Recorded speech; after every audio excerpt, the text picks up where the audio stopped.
So having looked at the long or the short thumb with the drawings of Alex Hay in the book The Mechanics of Golf, we can now look at the backswing movement. And I'm going to show you one of my favourite drawings. Here, Alex has depicted the golf swing as a wheel mechanism. You can see that the axle is the spine, or the upper body, and then the wheel itself is the plane within which the arms and the club swing.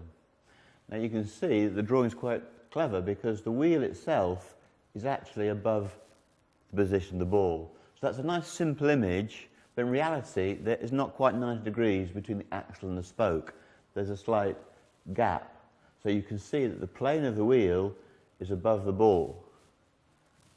But the point is still made, the golf swing is like a wheel.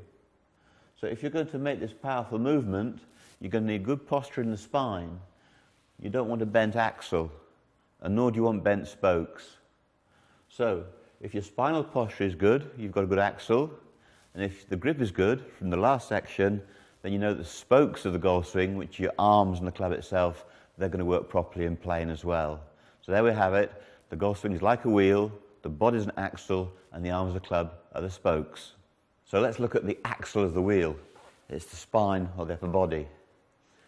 If I put my arms out at 90 degrees to my spine, there's the simple wheel mechanism. I can now turn, and the golf swing is working, or sorry, not the golf swing, the practice movement is working within this horizontal plane.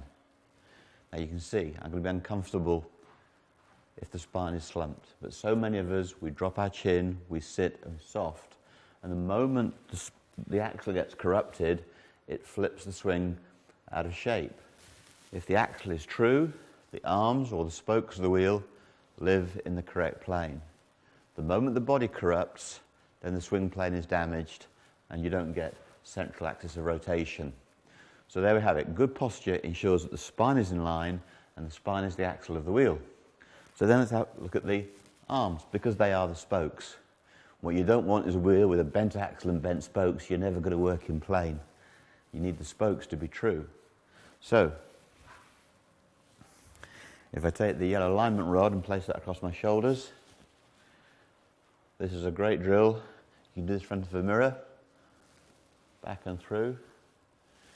When your posture is good and turn the shoulders, you can see the spokes are working in plane.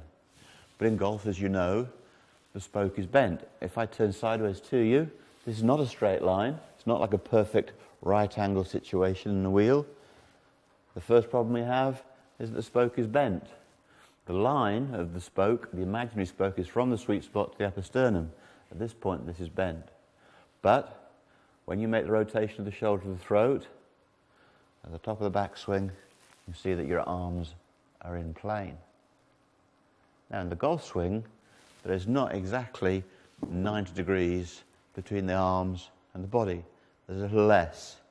So in Alex's drawing earlier, the swing plane and the wheel was above the ball.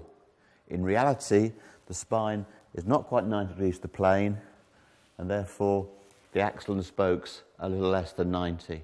So we're a human wheel, we're not a metal wheel. The key is, if your posture is good, you've got a good axle, and if your grip is good, you've got good spokes.